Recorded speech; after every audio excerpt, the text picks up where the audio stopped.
Thank you very much. My name is Godwin Abedican.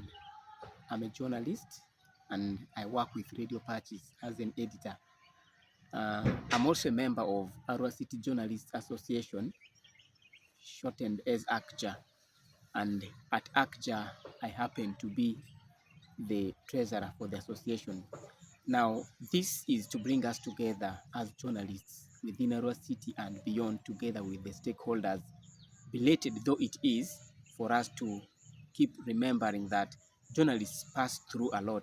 And so, as it is proclaimed on the 2nd of November annually as the day to end impunity for crimes against journalists, we as ACJA, or Arua City Journalists Association, realize how important it is to get involved in championing our voices together, to call on those responsible, to call on stakeholders, and let them know that, look, it is not right for journalists to be mistreated. It is not right for journalists to be battered. It is not right for crimes to be committed against journalists. These are people who are simply in the front line. These are people who have gone out there as the voice of others or the voiceless. And so any work that they do is not infringing on somebody's rights. And so we believe that if crimes are being committed against journalists, if journalists are being beaten, if journalists are made to go through some of the situations that we all know, then that means that the entire world is being forced to live in darkness of information, which shouldn't be the right things to do. Everyone has a right to access information, and they cannot go everywhere. It's the journalists who can go everywhere for them. And we believe that if the journalists go everywhere for others, then it becomes easy for them to get the information that they need. And that's why, as Arua City Journalists Association, we have set it aside that we want to have an organized sitting. We want to have a dialogue with the stakeholders. Everyone we know is responsible for sharing information.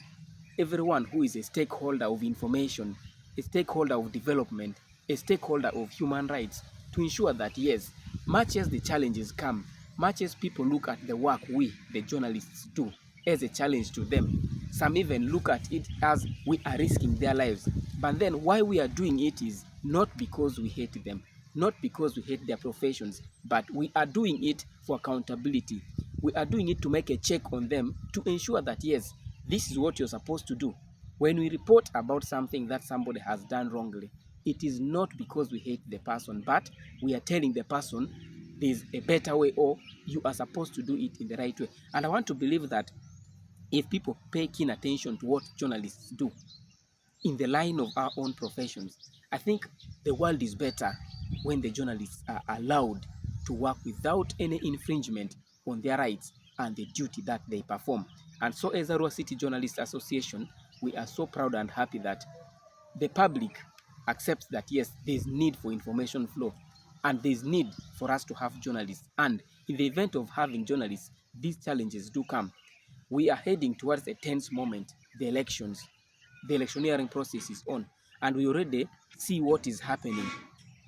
So, as the journalists, if we do not come together with the stakeholders to share on our views and our feelings on some of these things that are happening, I think it will create a gap where it will look normal for a journalist to be battered. It will look normal for a journalist to be killed. It will look normal for a journalist to be denied information. And yet, that alone, done to one journalist, means that it is done to every journalist or any other media house in the world. And above all, it is affecting the rights of other ordinary Ugandans or any other citizen or human being from accessing information.